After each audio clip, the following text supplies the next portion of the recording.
Welcome to the Confessions of a Single Mother. I came into this project looking for an outlet, a safe place to talk.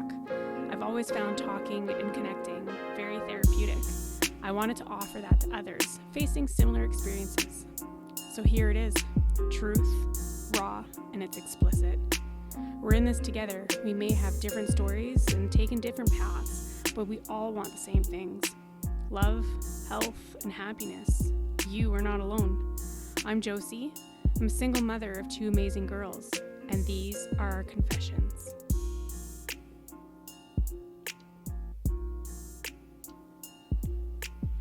I'm sitting here with Kaitlyn discussing Confessions of a Single Mother. Now, I met Kaitlyn at my last employment. We were working for the same company, and I've only known her for 3 years, I guess, just around that. And if I've ever met a single mother, this is it. Kaitlyn has a daughter who gives her grief every day. It's a struggle. Yeah. And it's a thankless job, but yet I've never seen her give up, and I've never seen her have failed attempts. Like, although there is failed attempts, like, you never give up, you never fail on yourself, you never fail her. You always put her first. And I've never seen a mom with so much drive and motivation for their children entirely. And I've never seen someone as powerful as you in that position as well. So I'm introducing Kaitlyn. Kaitlyn, say hello. Hello. So tell me about your daughter. Well, she is 13 now, and yeah, I guess, am pretty much the definition of a single mom. Mm-hmm. Her dad and I split up when she was just about 1 year old. So she's almost 14 actually. So for 13 years, it has been just me and her. And what do you think is the biggest struggle that you've been experiencing as a single mother?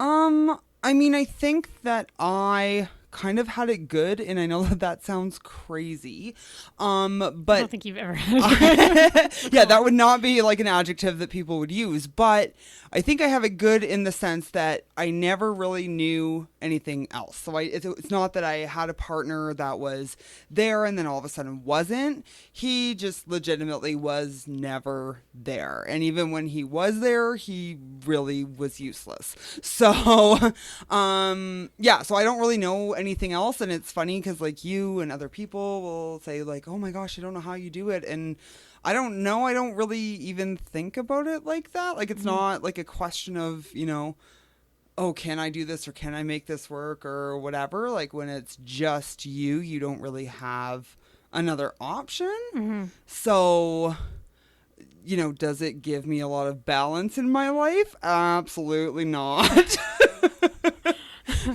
Not even a little bit, but yeah, it's just, it is what it is at this point. So you had a Keely when you were younger. I was young. Yeah. So I got pregnant a couple months right after I turned 18. And then I had her 3 weeks after my 19th birthday. So this wasn't something you were planning at the time. No, I was actually on birth control and we used a condom. So, for all intents and purposes, it should not have happened. But it did. But it did. So, yeah, and we were both young and, stupid, and definitely wasn't like the best part of either one of our lives or anything like that. But we were, kind of committed. I guess as much as you can be committed at that age, because you really don't know what you're getting yourself into. But at the time, I had dropped out of high school. I wasn't really talking to my family. He is a couple years older than me. I don't even remember now. 4 years, I think. So he's 4 years older, and even as soon as I found out I was pregnant, I kind of matured much more quickly than what he did. So I actually, like, we were like couch surfing at the time. So like I got myself into a group home for pregnant mothers. And then I went to the pregnant and parenting teen school in Calgary, and I actually finish my grade 12 year in one semester. So like I did like 5 or 6 courses or something stupid because I needed to finish in January because she was due in April. Right. So yeah, so I really pushed myself, which was good. I mean, it was good. I graduated with honors because I'm an overachiever like that. So, I mean, that part of it was good. You graduated with honors, and was this prior to Excel spreadsheets, or did you use Excel spreadsheets to graduate? I'm pretty sure I did use some Excel spreadsheets in math. Yes. So Kaitlyn's never lost her determination. We're not going to use her ex's name, so whatever vulgar word comes to our mind as we go, or him, or asshole, or asshat, whatever we use, that's what we'll be using. But tell me a little bit more about Dingle Nets, like how. So you got pregnant, you found this determination, motivation to get your life in order, and asshat did. Not. He did not. Yeah, I mean, like it was hard. Like, so we weren't living together at first, right? I was in the group home and he was still couch surfing, and we got into a place December 1st, I believe. And then I graduated shortly after, but then so he was, working and providing. I obviously wasn't bringing in anything for money. I was just going to school. So, he was kind of doing a decent job at that. And then once I graduated, I was bored out of my mind. Because like there's literally, like, you can't go and get a job at like 7 months pregnant. Like I was living in a new area of the city. Transit was not a really big thing out there, and there really wasn't anywhere that would be acceptable work. So I just stayed at home. I only had a couple months till the little baby came. So yeah, and then he was good. I remember there was like a convenience store like right behind our house, and so every day when he got off the bus, he'd like walk past the convenience store and grab me a chocolate bar, because that's literally like all I ate while I was pregnant. But yeah, no, I mean, we were trying to get it together. We got a car and whatever, and I remember like I was 3 weeks overdue with her. Jeez. So I remember like walking and then going back in there, like into Emerge, and being like, I'm still having contractions. And they would be like, no, it's not enough. So we go back, and, and he was working still and whatever. And, but yeah, then finally, and I mean, like, so I obviously didn't know like what to expect. But it was okay. It wasn't fantastic, but it was okay for all intents and purposes. Up until she was born. And then well, the birth was not good. Okay, so tell me that story. Well, I mean, like, as much as, TMI as this is, being 3 weeks overdue, you don't get to poop. There's nowhere for it to come out. So literally, and bless his heart, like, I will say he really tried. He really tried during the delivery. I was like, no epidural. I'm doing it drug free because, I'm an overachiever like that.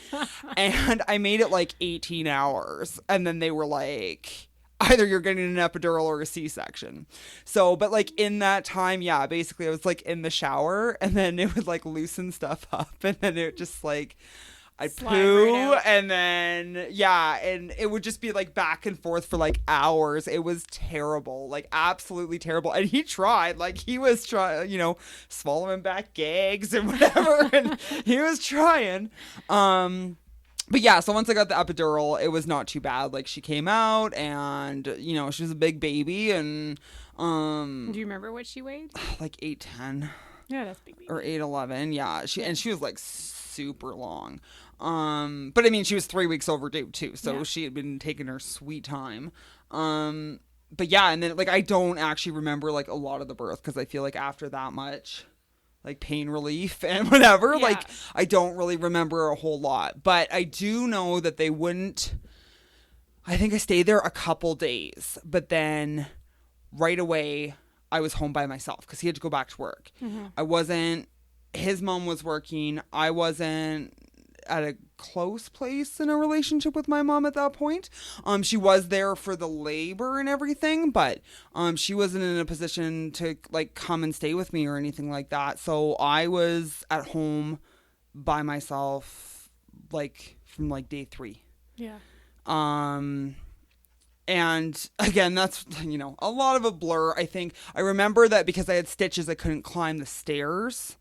So I slept like on the couch with the kiddo, like just on my chest. Cause like I couldn't get up fast enough. I couldn't do anything.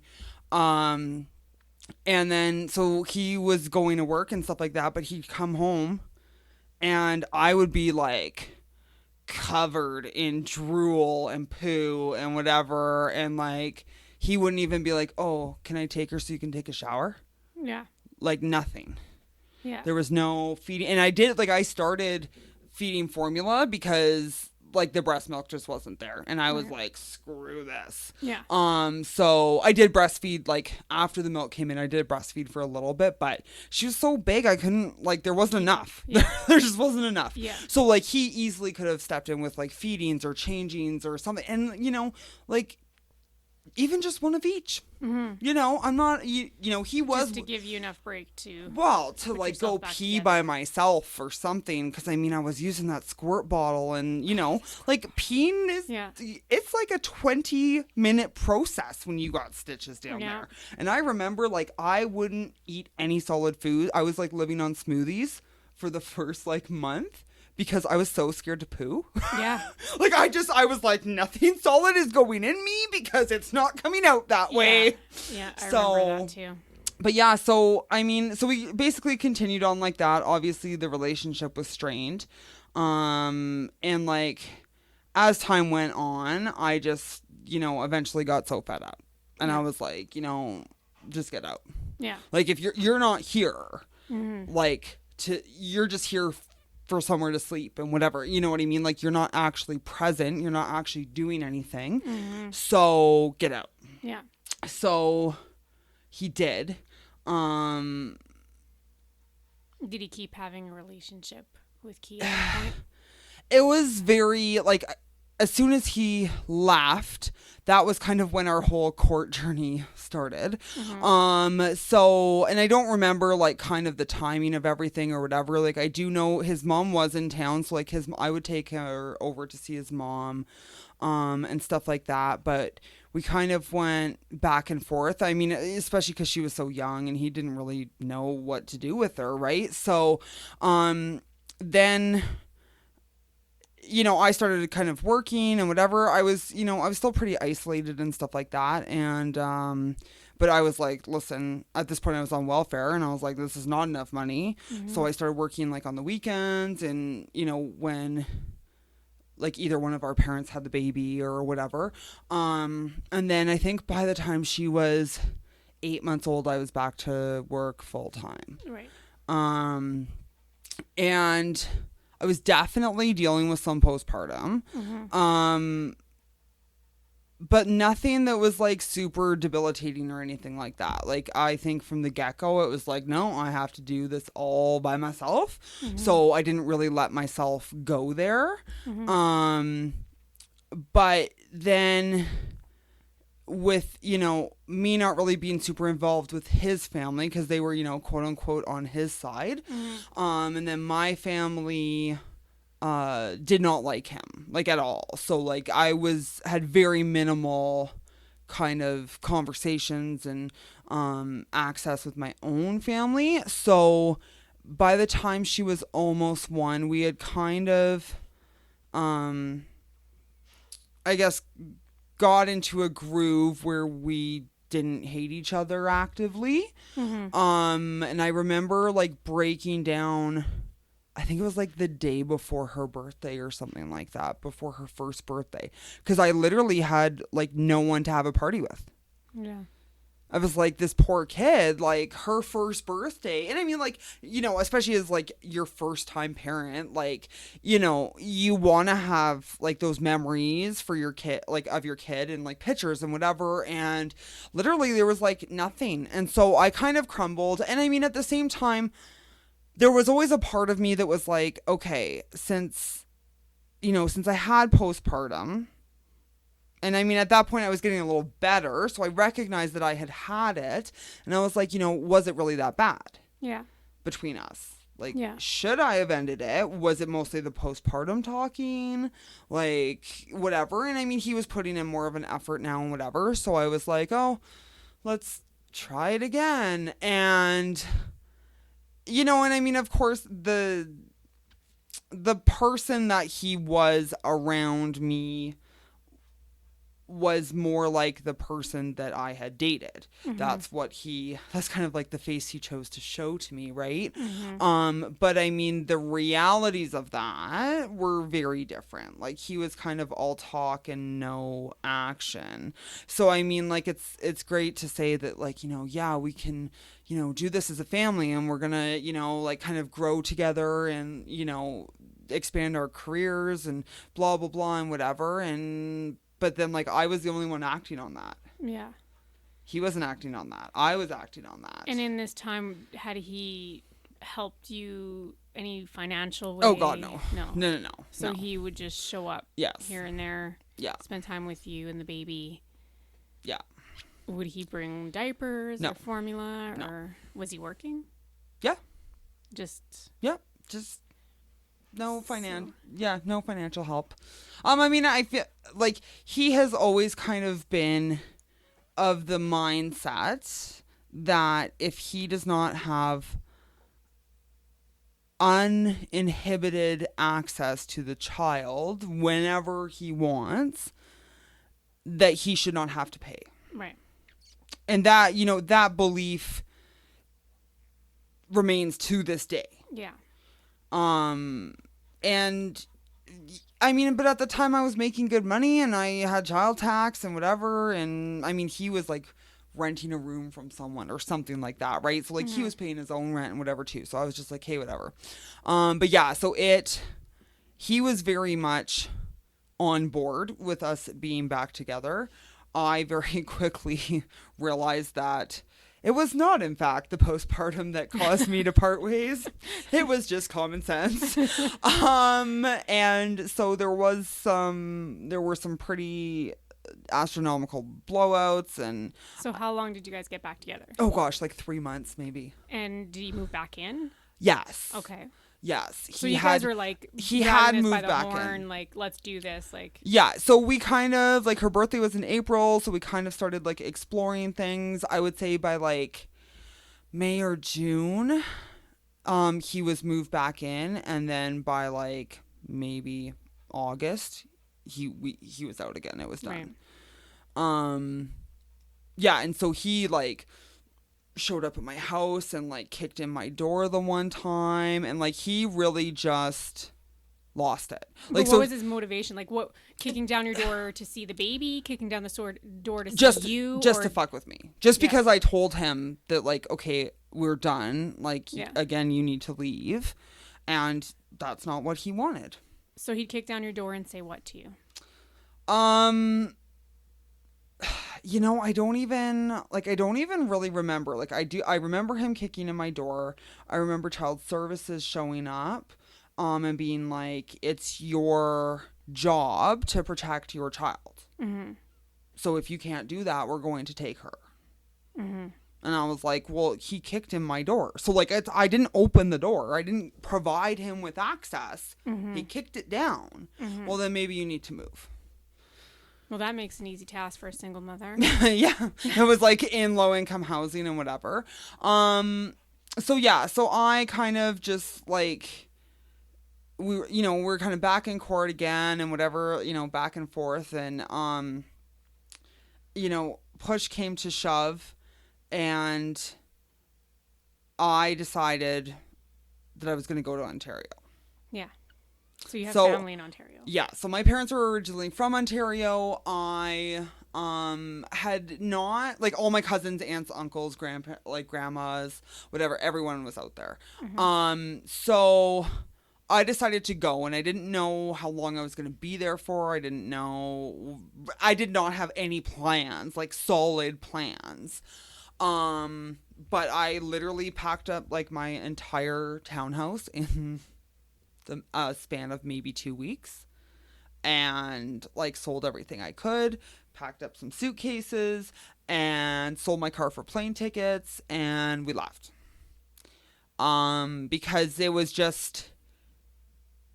too much, like, to fight with him, then to be working full time, shuttling her back and forth to daycare, and I mean, I couldn't count on his family for anything because they're very much a blood is thicker than water family. So regardless of how shitty his behavior was, they were still always on his side. So by that point, I couldn't even take her to his mom's house because then he would show up.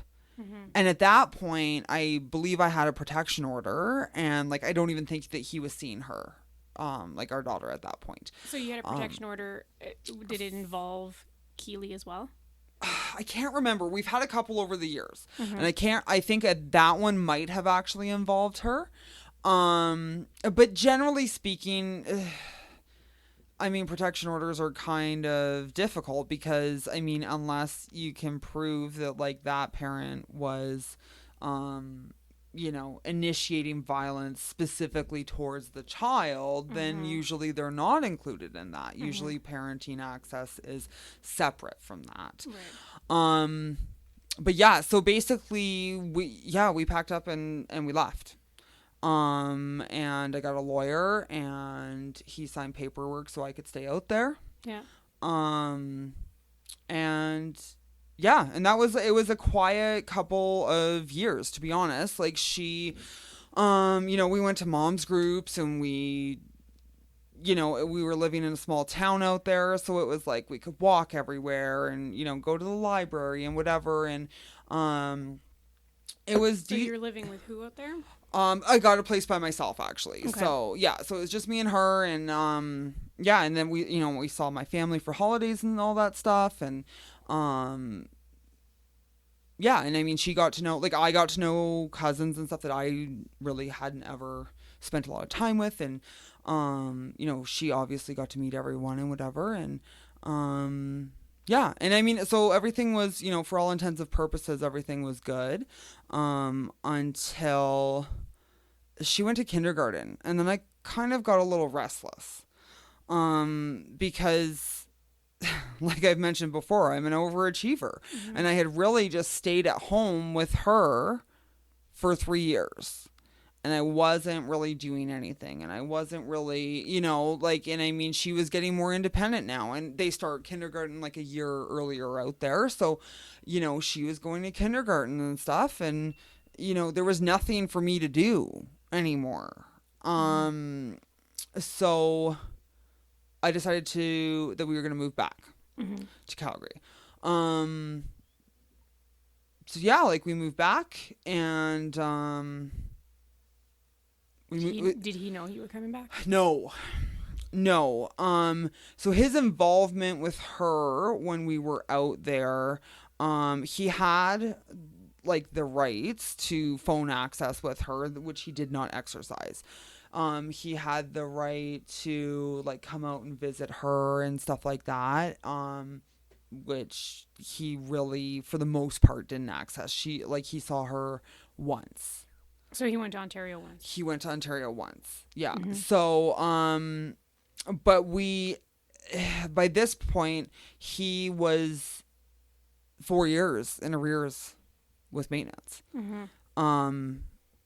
And this was kind of like, this was back when, he had a girlfriend, and, he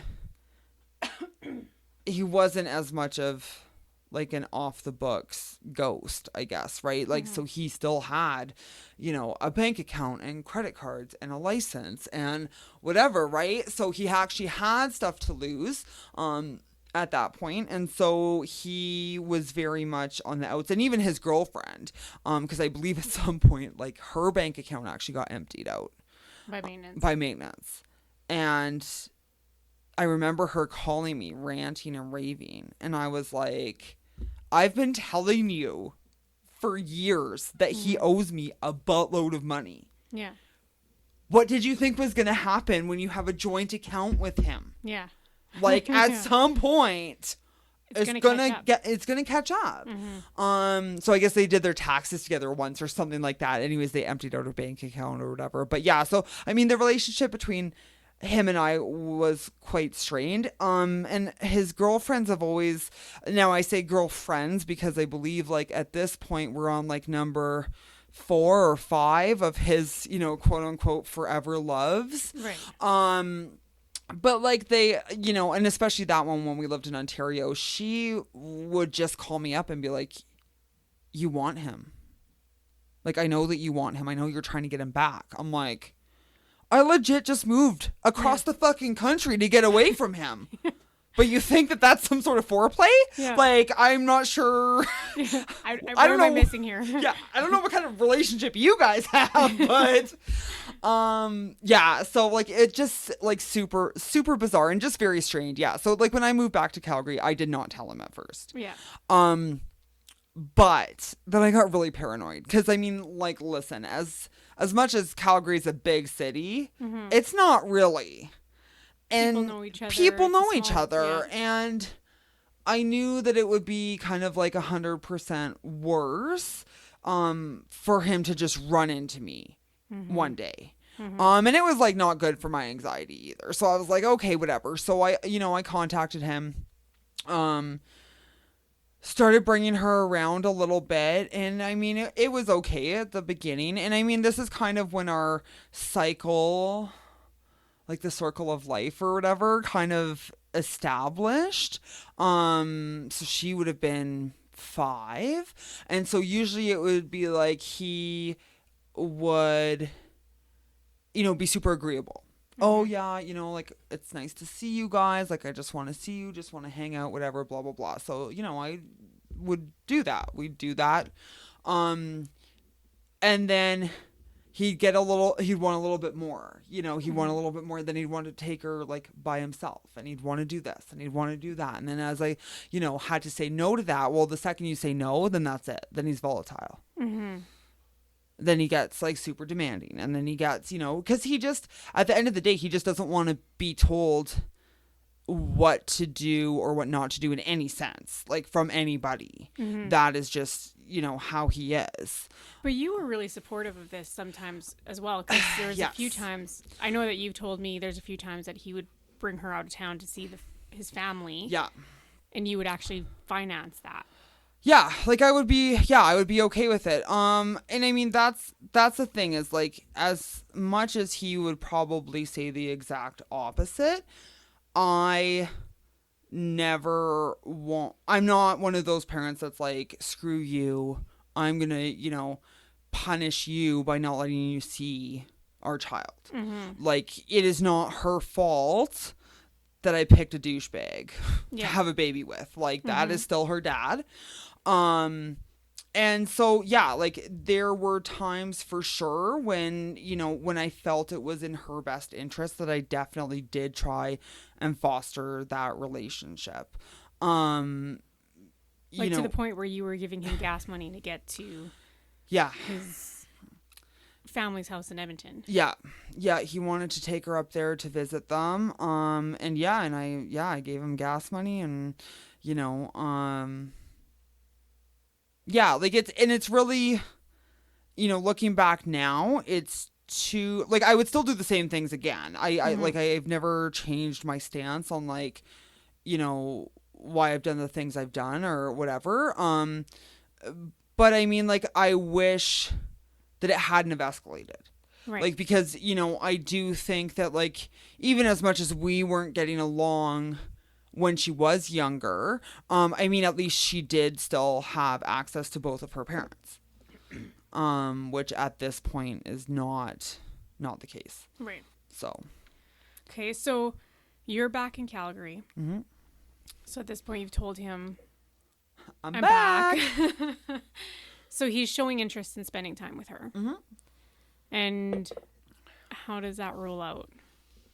I mean, like, obviously, like, she hadn't seen him for most of the time that we were in Ontario. So, you know, But she knew who he was. She knew who he was, yeah. But, like, they didn't have, like, a relationship. Easy relationship or anything like that, estranged. right? Yeah, yeah. Mm-hmm. So, you know, I would take her over there and, like, spend time with them.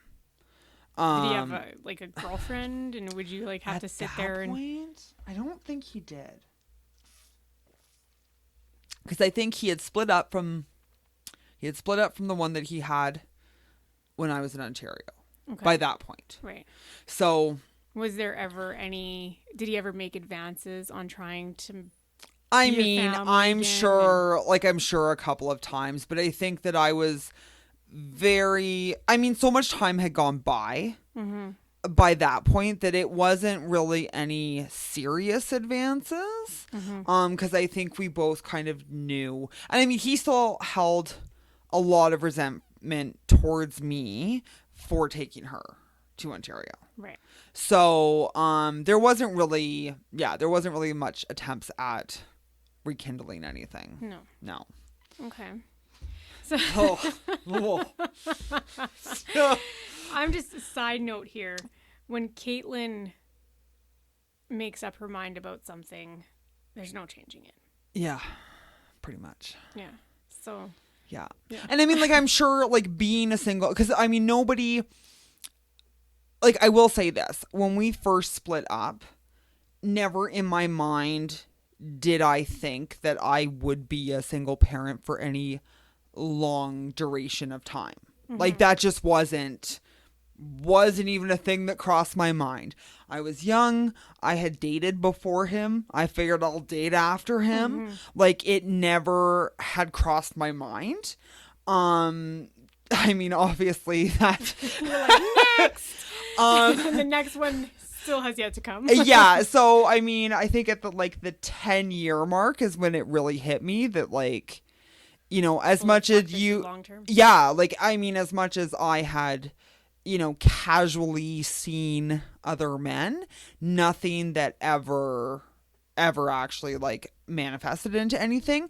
And I will say that I think that part of that was purposeful. Like, at the beginning, obviously, like, traumatic relationship, very volatile. I'm super young. Like, I needed time to heal, whatever. But also, like, listening to him tell me with every girlfriend that I better get along with them because they're getting married, they're gonna build their own family, this is Keely's stepmom, blah blah blah blah blah. You know, I just didn't ever want to be that person. So I felt like she already had one kind of, you know, man whore parent. Yeah. So I certainly wasn't gonna give her more of a complex and be the other one. Yeah. So I think that, like, over the years it's been, you know, part of it definitely was that, like, I didn't want that to be the only example that she ever, like, received or whatever, right? Yeah, and, like, now, I mean, he's on girlfriend number 5, I think, of, like, forever. They're forever after. This is going to be Keely's new stepmom. Yeah. You better get along with her. Yeah. I've never gotten along with really any of them, just for the record. At least not in the, you know, there were some of them that were definitely more tolerable. You know, my biggest pet peeve, just as a single parent in general, you do not, like, you coming in as, like, let's call them a secondary spouse or whatever it is. You're coming in after the fact. Like, I don't really care how how well you think you know that spouse. You don't know, like, you're getting a different version of them. Because the version that they were, like, with that original spouse did not work. Yeah. It didn't get them what they wanted. So they have now, like, you know, changed their version of crazy. Yeah. And they're on to you adapt, now. yeah. So, you know, yeah, they're creatures of adaptation for sure. Yeah. For sure. Like, they expand their ways that they can manipulate people and whatever. And, like, so, you know, there's been some that, the ones that I have been able to, I guess, tolerate were the ones that seemed to realize that seemed, they never came in and they were never like, well, he said you did this. Yeah. And he said this and whatever. Because, I mean, you know that what he's saying also, not true. Yeah. It's like those half-truths, right? Like, so, yes, that could have happened. But you're not including the reason why that happened. Yeah. Like, so, you know, yeah, there's been some of them that honestly have been bad. Yeah. Like, really bad.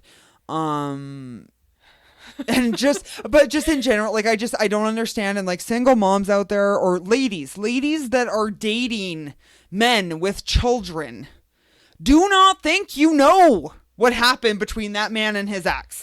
Like, no. you know, and I will give it to you that, yes, there are some exes, like ex-wives, ex-girlfriends, baby mamas, however you want to put it. There are some of them that are fucking crazy. Like, 100% crazy. Like, and I will not discount that. Like, I know that there are men out there that have legitimate crazy exes. Yeah. But I'm going to say probably a solid 75% of the time, somebody caused their crazy. Yeah. Yeah. Like, so don't ever, like, just don't. And there's no. And use that as red flags. For fuck's sakes, use it as red flags. Yes, first of all, like. If they have a crazy ex, Yes. see it, instead of being like, oh, the poor guy has a crazy ex, see it as there's a fucking reason why. Yes. And it's a red motherfucking flag. Yes. Yeah. Yes. And it just, you know, like, and I mean, you're never going, you don't, what's that saying? Like, you don't catch flies with vinegar or something. You have to use honey or whatever that saying is. So, like, if you're coming in to try and be a part of this man's family with his kids, don't make an enemy of the baby mama. There is no good long-term solution, like, relationship that is going to fit. Yeah. You know, either the kids are going to start to hate you, she's going to start to hate you and make his life a living hell. He's going to resent you because you're causing all this chaos. And meanwhile, you just think that you're hot shit and you know exactly what happened between them. And you know, you know, and it's funny because I'm sitting here like, yeah, because I just went through it. Yeah. And Kaitlyn's literally the one who held my hand through it. Was like, don't worry, buddy. This held you back. Held you back. You can't hurt people right now. Stabbing people is wrong, and you're gonna go to jail. And I cannot take care of your two children along with mine. Mine's too much already. I can't do all three. But we now that we've both been in that position, I can't agree enough. Well, and like to go through it, but like, I mean, think about like to go through that multiple times over the years. Oh. Like, and especially when you really are a weekend warrior. Like, you know what I mean? Like, purely in the sense of the word, like, you have never, ever voluntarily made a child support payment. Yeah. In almost 14 years of life. Yeah. And yet. And I hate those girls that are like, he's trying to change and he's trying to do the right thing. It's like, bullshit. Those things don't change. Don't, like. No. No. Like, a dog is a dog. At the end of the day, a dog is a dog. And, I mean, like, what, do they come to this blind realization that they're a fucking dog? No. A dog will always be a dog. They're going to sit there, lick their own assholes, and that's what it is. Yeah. So, you know, I gotta say, like, cheers. Yeah. Cheers to that one, because Kaitlyn really held my hand through my last battle with the one that wanted to be a stepmother to my children. Yeah. And I remember, like, there was one night in the garage where I was in tears and I made Kaitlyn drive over to my ex's house because I wanted to beat them both. And she was just like, you know what, buddy? Like, and not a hugger. She hugged me. She hugged me as I was frantically flailing and crying about. And she was like, buddy, it's not going to last. Like, so just ride the storm. Yeah, she was like, ride it out. It's not going to last. This is not going to last. This is just one of the many dumb broads. And I hadn't experienced that yet. Yeah. Because he had like a stripper girlfriend and then like a bodybuilder girlfriend and then like a house full of girls when I went to pick up the girls one time, and like he had done things to irritate me, and he had gone through a series of girlfriends, but and the one that he had for 2 years, we got along really well. Like she was I would definitely have considered her a friend. Yeah. Because we saw eye to eye, and she saw through his bullshit a lot, and she'd call him out on it, and I really enjoyed that. But this one, like, I mean, he pushed her food to the floor, told her to eat it off the floor like the dog she was, and then she would call me the next day and tell me I was a horrible mother. Yeah. Because he couldn't have his children more than every other weekend as court ordered. So, like, motherfucker. Yeah. And, he's changing. Like, really? He made you eat off the floor like a fucking dog, and he's changing? Really? Yeah, she was a real prize. Like, I've got to say, like, she probably had some of the biggest balls of any girlfriend encounter that I have had. Really? Oh, for sure. Yeah. Like, for sure. Side note, asterisk, that she has 2 children herself that she doesn't have custody or see. Yeah. But yet... She's there. Fought for mine. Yeah. Like, fight for your own goddamn children. Yeah. Don't fight for mine. Yeah. Ever. Yeah. Fight for yours. Yeah. That's what I'm doing. I'm fighting for my children. Yeah. Go fight for yours. Fuck. Okay. Oh. Anyway. Yeah. Sidetrack. Yeah. Total sidetrack. That was a little rant. So, Ass Hat was pushing his luck with all his girlfriends. Yeah. So, yeah.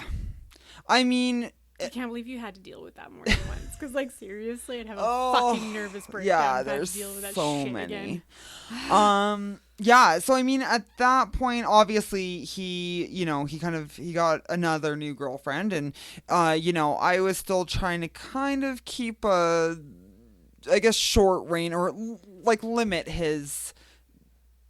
not limit his time with her, but like kind of space it out a little bit. Was he like bad influence? Was he drinking and doing drugs, or like was there a reason why you were limiting that time with her? Well, I mean, yeah. So he has always been like a big pothead, and I mean, like, yes, like let's just say for context, this was before anything was legalized, first of all. Mm-hmm. But also, like, that's literally, like, when he was coming home when she was a baby and we were together, he was coming home smoking a bowl, taking a shower, and going to bed. Right. So, I have kind of always had a bad taste in my mouth from that. And so, I mean, like, a little of that. It was more, like, just his... Just questionable behavior. Like... Yeah. And, we don't share the same values. And, I'll say that, like, while we started out at the beginning of our relationship in similar places, I have climbed the ladder of society, so to speak. Mm-hmm. And if anything, he has gotten, like, more hillbilly. Like, the Trailer Park Boys, like, legit, he could be an extra in the Trailer Park Boys. And I know that, like, I mean, as funny as that would be, because, some of that shit's funny. Oh my Lord. Yeah, he, like, legit could very easily fit into that role. So, I mean, he was seeing her. It was mostly, like, weekends and whatever. He had the new girlfriend. This one wasn't, like, too bad. But this is kind of where the story takes a turn, because, ever since the kiddo was little, and And I'm like back in Ontario, like, so she's like 2, you know, we'd go to these parenting groups, right? And so the kids would go, all the parents would go and sit together and whatever, and we'd like learn about parenting or like different topics, whatever, and all the kids would go and play together. So even then she would be acting out. Now, I mean, this kid is like the most personable kid that you will probably ever meet. And I mean, especially when she was little like that, like she had little tiny glasses and like curly ringlet hair and, you know, big eyes. Yes. And because she was always very strong, like vocally, like she, like her vocabulary. Yeah. Like, so she just was like a mini 6-year-old, like at like 3 years old. But there were things about her that baffled the childcare team at these mothers groups I went to, and also me as a parent. So it kind of started way back then. So then by the time we got to Calgary, I put her into school, obviously, and the teacher kind of corroborated that, you know, she probably has ADHD. Because she just couldn't do school. She just couldn't listen. She couldn't behave, follow instructions. It's weird because usually ADHD leads to learning disabilities. Yes. Yet she can sit there for hours and read books. She can, and like, I know you told me that you did like flashcards. Yeah. Like all the time, like on like buses, like. Yeah. Plus, minus, times, divisions, like. Oh yeah. And she just boom, boom, boom. Yeah. She would fly right through them, like super smart kid. Yeah. But yeah, just she started running into a lot of problems like in the classroom. And so one day she goes to school. And so that morning, she had a really big stealing problem, even back then. So she had stolen, like, one of my novels. Now, I'm not talking, like, some little 99-cent novel. This thing was, like, 500-page hardcover, whatever. And so we're trying to walk out the door, and I pick up her bag, and I'm like, what the fuck is in here? And how old was she? She was in, like, grade 2. So what is that, 7? Yeah. So yeah, she's like 7, maybe. No, I think 7. So she had been playing with that book, and I was like, Key, you can't. Yeah. Like, because she's like, I'm gonna read it. I'm bringing it to school. I'm gonna read it. I'm like, honey, it's like 500 fucking pages. Like, you're not bringing it to school for story time. You're not. And so we had this conversation. I had put the book away like a bunch of times. Somehow, Miss Sticky Fingers found it. And she put it in her backpack, and we're like late for school. And at this point, I think I was going to college. Maybe I had just graduated college, but like I was, you know, at that point I was like, go, go, go, go, go. So I was like, listen, like I'm done with the stupid book. And I took it and I threw it down the hallway, like took it out of her bag, chucked it down the hallway. We lived in like this really long, skinny apartment. So it was like dramatic. It probably made it like 40 feet, but, you know, whatever. So she's all pissy. I get her in the car. I take her to school, whatever. Well, later that afternoon, I get a call from the school. I love where this is going. Well, so Keely reported that you smacked her in the face with the book. So we've notified CFS and you have to go to the CFS office to pick her up. And I'm like, holy fuck. So I leave work. I go to the office. And I mean, like, a worker's in there. He's talking to her, whatever. And then he talks to me. And so he's like, he's like, basically, like, so he's like, tell me what's going on, whatever. So I'm like telling him that, like, you know, her behavior is getting a little worse and whatever. And she had just started medication for ADHD and whatever. And so I mean, like, he kind of, you know, could see that I was struggling. And so he had suggested that maybe she go and live with her dad. So I know that you're pretty immune to Keely's Yes. behavior now. Like now, like nothing really surprises you now. Yeah. But at that moment, when you get a phone call and your child is saying that you're abusing her, Yeah. after you've put your life on, like on hold, you're doing everything you possibly can for her. You're supporting her financially, emotionally, physically, everything to yourself. Like how was that? Like on the heart, on the soul? No, yeah. I mean, you know what? Like the thing is she had already kind of started to. She would try and tell my parents that like I threw out her dolls. Yeah. She'd be like, Grandma, Mom took this away and she won't give it back and whatever. And so she would actually try and like pit my parents against me. Yeah. And and they would actually believe it too. Like they would get a super smart kid, and like, so, like when she super talks, convincing, so convincing. So like I already kind of knew, but like obviously I was like, oh my gosh, like I can't even start. I can't go down this road. Mm-hmm. Like this is too much. And so was this the first time she had ever said she abused me physically? Like to the point where like CFS had gotten involved. Now, granted, by the time that I had finished my interview with the one guy, she had already recanted and couldn't even remember what she said. Right. To the other worker. So, I mean, like they were never like concerned, with me. For her welfare or anything like that. Mm-hmm. But that's kind of how the conversation about maybe her living with her dad came up. Mm-hmm. And so, he is more of a hard ass than I am. Yeah. And he really had, yeah, that's possible. Yeah, I know, right?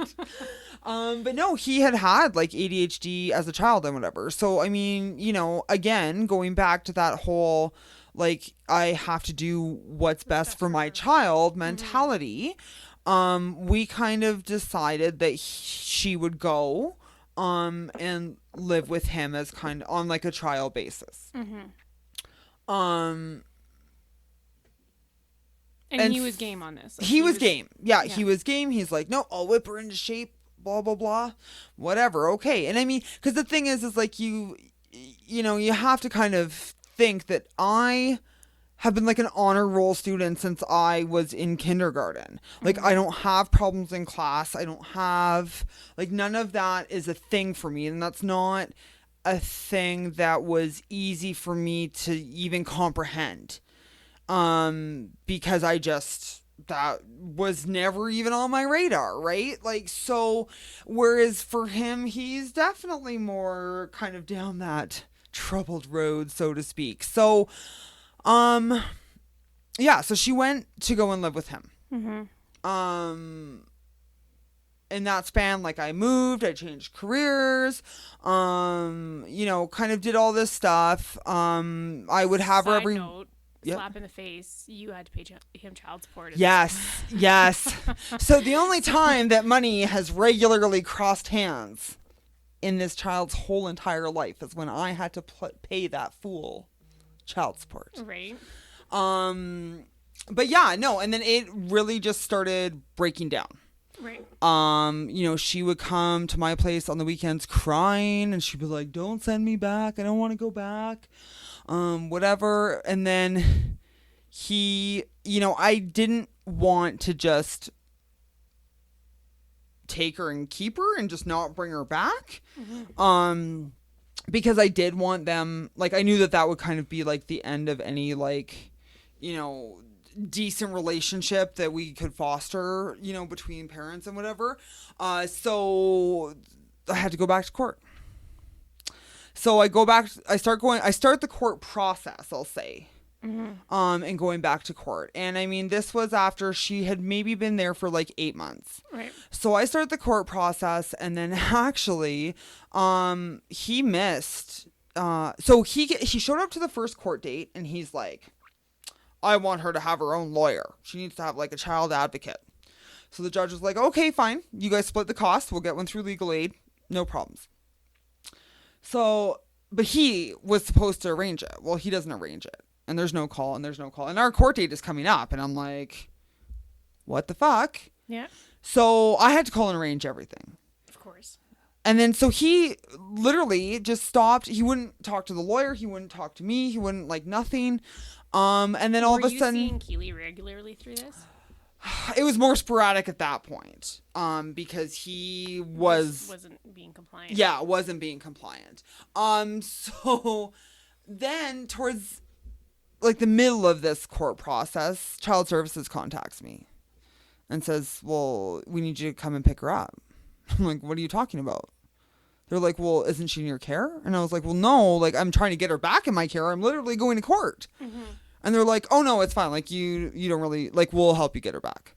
So basically there had been allegations of abuse and neglect on her behalf, like on against him. Against him for Keely. Okay. So I got her back. And then we went to court and he didn't show up and Child Services said their piece. And what was that child negligence? Like, what was that? Like, what was the description of that? Like, what did he do? And how did it come about into light that this had happened? So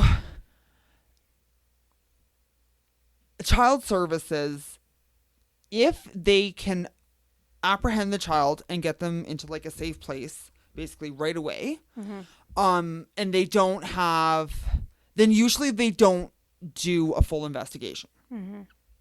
So I never really knew really what happened. We didn't know, they didn't know really, but there's like the complaint I guess that they got was that he wasn't feeding her properly, at least. And there was some concerns about like physical punishment. Okay. And emotional abuse. Who had brought this to, I mean, I would say that it's likely the school. But they don't disclose that. Right. So at this point, so she comes back. She doesn't talk about anything that's happened at her dad's. Like nothing. And I mean, of course, obviously, like I'm expecting, like a 6-month kind of bounce back period, readjustment, whatever you want to call it. So we're going on and on and on, and her behavior is just getting worse and worse and worse. And like kind of, the timestamp, I guess, of like when she should be readjusting has come and gone. And so, I'm putting her into counseling and I'm working with agencies that deal with kids with ADHD. And, working with her pediatrician to change her meds and doing all of this kind of stuff. And nothing is working. And for, 2 years, 3 years, maybe, I literally tried everything. Like everything. Yeah. But her behavior is just getting worse and worse and worse and worse and more disruptive and less conducive to a normal life for either her or for me or for anybody. Yeah. So like describe this behavior. Oh my goodness. Very, very challenging. And I mean, kids are challenging and they like to argue with their parents and whatever, and that's fine. But she would argue against things that she wanted. So she'd be like, "Hey mom, can I go take a shower?" I'd be like, "Yeah, go for it." 10 minutes would go by, I wouldn't hear the water. So I'd be like, "Hey, are you taking a shower?" "Well, no, you said I didn't. You said I couldn't. You said I couldn't take a shower." Well, no, that legitimately never happened. And now you're getting your back up and getting confrontational or whatever over something I legitimately told you could do. Right. So it wasn't logical. And everyone that kind of worked with us and the resources that we had and whatever, they all agreed that there was something more than the ADHD, but that they didn't know what. I mean, obviously she was being medicated for ADHD. So without knowing what else is going on with that ADHD, you can't treat for it. And I'm going to say this is kind of like the time where we met, ish. Ish, yeah. Yeah, ish. And I know that was a struggle, just getting agencies to agree with you that there was something because more than ADHD. You know, and I will say, like, huge disclaimer here. Mental health for children in Alberta is fucking ridiculous. And I couldn't agree more now. Like, it is fucking ridiculous. And you do not understand or comprehend until you have a kid that you are trying to get assessed. Now, I'm not going to downplay, like, any sort of mental illness. It's all a struggle. However, if it is like, okay, my kid has anxiety and it is straightforward, it takes like 2 visits with the psychologist or whatever to get a diagnosis, you're good. They've got every single check mark on that list of anxiety. They check that box. Even at that point, if you are parenting a child with something that is straightforward like that, you still have no idea. Because truly, it is next to impossible unless you can literally open up your checkbook and drop anywhere from $10,000 to $20,000 for a private assessment. You are fucked. You are fucked. And being a single mom. Being a single mom with no child support and like working multiple jobs just to make ends meet and whatever. Obviously that was not an option. So I literally had there was nothing left that I could try.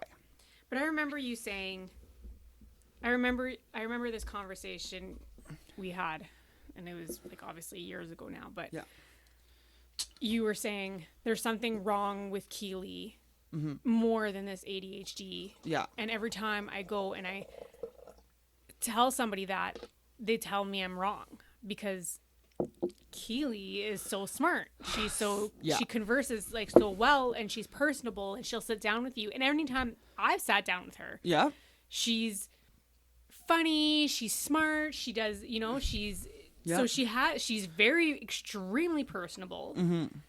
And like, and I ran a day home with children with ADHD, so I know how their mind flies. Like they can't sit there and read a book like Keely does. They can't, and like, and I would have never thought this, like when you first started saying this to me, I had my doubts. Yeah. Because Oh, like, and as if anybody would, I think. Literally. But like, yeah. I was kind of a shitty friend because I doubted. I was like, I think she's just sick of being a single mom. Yeah. But like, and do I wish that was what it was. Now, no, but you're... now I'm seeing the other side of like, and like another side note, Kaitlyn and I are living together now. Yes. Like we're roommates. So now I'm seeing the everyday struggle that you have to go through. Yeah. And I'm like, just beat her. Just like hit her really, really hard. I might do it if I thought it would make a difference. But I remember you saying that to me, like, I'm bringing her to doctors and they are not taking me seriously. Yeah. Like they have no idea what I'm going through. And I remember you saying that like you had to stay up most of the night to make sure that she would fall asleep. Because if you fell asleep first, who the fuck knows what she would do. And she ran away once from your apartment. Yeah. Like had a knife. Yeah. Like God knows, like, and you're like, what did you bring the knife for? Well, I don't know. Like, no idea. Yeah. Like, and it was like, well, was it for protection? Were you going to hurt yourself? Were you like, and like, it was just like, I don't know. I just wanted to bring a knife. I just thought it was a good idea. So, and I remember like you telling me these stories and they didn't make sense at the time and they still don't. No. Because now I understand that like nothing she does makes sense. Yes. Yeah. Yeah. Yeah. Yeah. So like at first I was just like, well, but now it's like, no, this is real. Yeah. But nothing makes sense. And it's just like, it's just her theme. Yeah. Yeah. Yeah. So now they still haven't found a diagnosis for her. Not a full one. Not a full one, but No. they like have like a series of like different things. But Yes. how did you get there to the series of different things? Well, so I had over the years, actually, I worked with a private agency that did, supervised access for foster kids. And so I have, I guess, like a little bit of a inside scoop or whatever on the system. And kind of the one thing that I always not admired, but appreciated was the fact that kids in care get really good psychologists. Because I was the one to drive them to their appointments. And I would look up the psychologist that I was taking them to.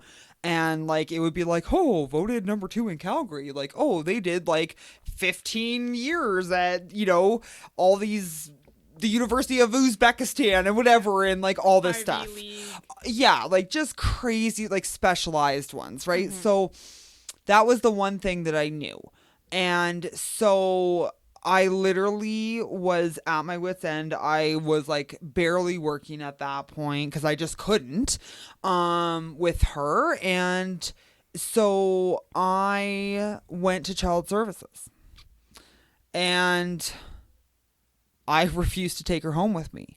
Now, as a disclaimer, I don't know, like legal wise, I am not advising anyone to take this route. Okay. I know that there are going to be single moms listening to this. It's like, oh fuck, I want to party on a Friday night, whatever. Like, I'm sick of this fucking kid. I'm going to do this. That was never you. Please note that was not my reasoning for doing this. But also, the only reason that it worked for me is because, not to toot my own horn, but I am a squeaky clean parent. Like, I do not drink. I do not do any drugs. I don't have questionable friends. I don't have questionable relationships. I don't have, maybe Josie. But you know what I mean? Like, I knew with 100% certainty that they would very aggressively invade my life and investigate the shit out of every single aspect of my life. There are not a lot of parents that would escape that unscathed. And there are not a lot of people that could mentally handle that. And that's why I am not advocating for you to take that route if you are in that same position. But I had tried to go through Access Mental Health. I had tried to go, and it's funny because none of these agencies talk to each other. So you go to the hospital and they're like, oh, have you tried Access Mental Health? Well, yeah, I have. And they told me to come to the hospital, or they told me to go to this program. Well, guess what? To get into that program, you need like a referral from the hospital. Yeah.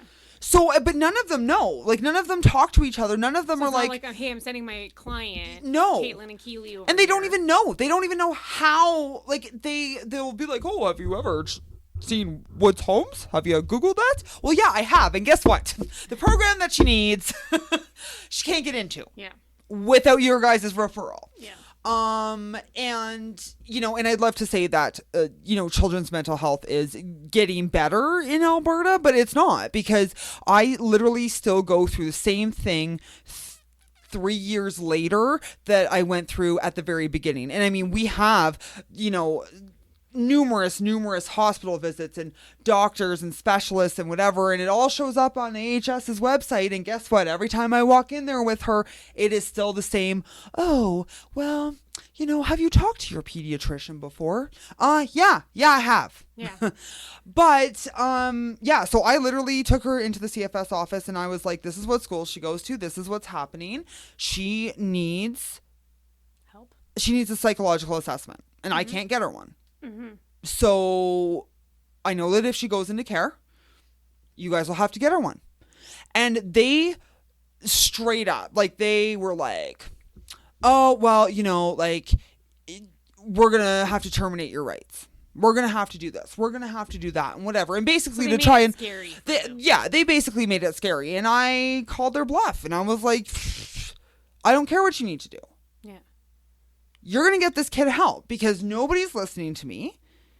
Like, she is not functioning in a way that she can live like with people or anything. Like her behavior is so, she's not living a normal life. She has no shot at a normal life. She, you know, and we can't medicate her for what we don't know like is going on. So they thought that I legitimately just wanted to like be out partying. And I was like, okay, whatever. Yeah, sure. So they, like I said, dug into my life. They did pick her up. They took her to a foster home. She lasted 2 weeks. Okay. So I'm going to cut there. Yeah. We're going to go into part 2. Okay. So next week, tune in to part 2 as to when Keely goes into foster care. And dun dun dun, dun, dun, dun, and the saga continues.